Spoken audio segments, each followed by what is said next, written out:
Chapter 18, The Wicked Floor. How could things get any worse? Hattie's in trouble. An evil squirrel is trying to keep me from saving her. And the wicked floor is in my way. I can't let it stop me. I won't. Hey, wait a minute. What am I thinking? I can go the other way. I'm coming, Hattie, I bark. In a flash, I'm halfway down the hall. I'm almost there, but then I meet another obstacle. The gate! It's blocking my way to the door. I can't get through, but I can't give up. There's too much at stake. Before I can talk myself out of it, I race back toward the eating place. There's only one thing to do. I muster up every ounce of courage I have. I dig in my claws and I crawl inside the doorway, fighting to keep my balance. I'm warning you for the last time, squirrel, I bark. Go away or face the consequences. The evil squirrel turns towards me and freezes. He gives a slight shh. Is he scared or about to make his move? There's no time to take chances. I must strike first. I take a couple of stumbling steps. I'm scrambling. I'm slipping. I'm going down. But no, I must save Hattie. I keep racing ahead. Nothing can get in my way. I'm hurtling toward the evil squirrel. My paws slip and slip, but I pull myself up. Hold on, Hattie, I bark. When I get close, I bear down on my front paws. I lunge at the evil squirrel. Prepare for certain doom. Obviously frightened, he gasps. My cue to pounce. I paw the evil squirrel's lumpy, bumpy fur, which does not feel very furry. He holds out an arm. That's his defense. I throw myself at him again, nipping, pulling, tugging, until he is scared right out of his skin. Literally, as the evil squirrel shrieks in horror, the lumpy, bumpy covering slides off his body, which smells awfully familiar, like mint and vanilla, and a bit like that choky spray. Hattie? Is my nose deceiving me? I back off. I cock my head and glance up into the wonderful dark eyes that I'd know anywhere. It is Hattie. Fenway, she says. Sit. My gaze locks to her as if pulled by an invisible leash. I sink onto my bum, my tail thumping the cool, slick floor. Good boy, Hattie squeals. She drops to her knees, squeezing me and patting my head. I slobber her nose and her eyes and her chin. Hooray, hooray! My Hattie came back and she's not a squirrel anymore. And best of all, she's loving me again. Hattie rubs my belly, laughing and showering me with kisses. It's a deliciously happy moment that I hope will never end.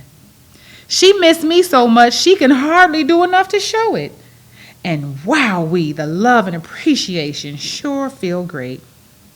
I missed you too, I bark. I'm nuzzling Hattie's wet hair.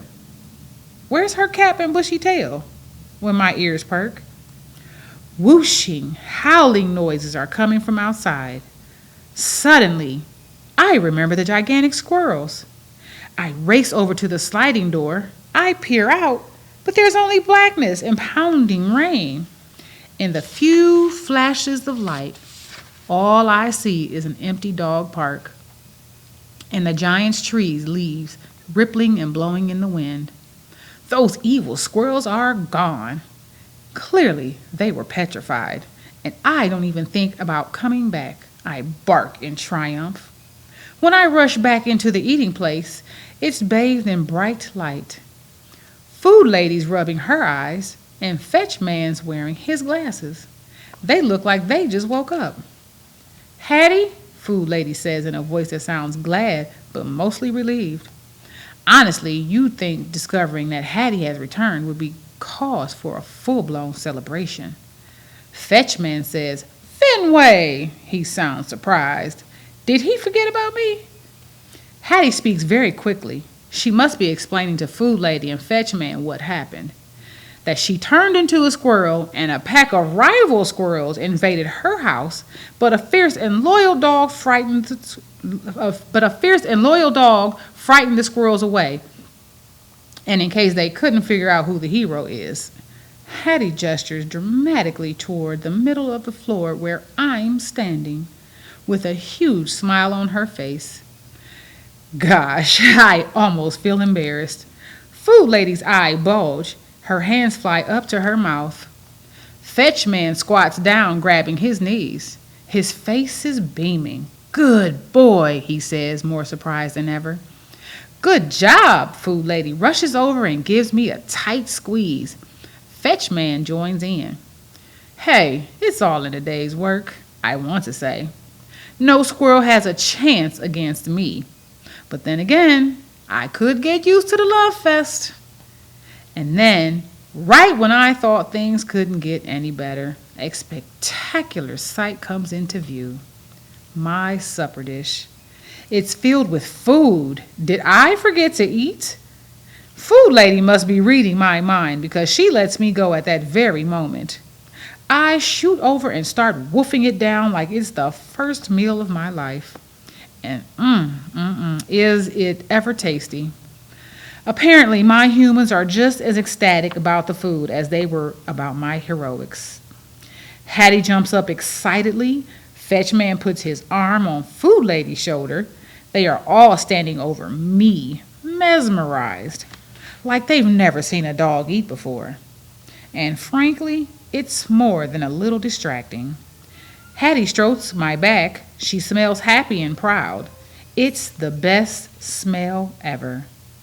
I gaze at my empty bowl, wondering how the food disappeared so fast. And that's when I see something else that makes my tongue start panting. The wicked floor! My bowl is sitting right on it, and so am I. This can only mean one thing. I have trounced my nemesis. I am the winner. For such a long, long time, the wicked floor ruled the eating place. But not anymore. Its reign is officially over. I flop down and rest my face on its cool surface. I rub my nose on it. Take that, you wicked floor.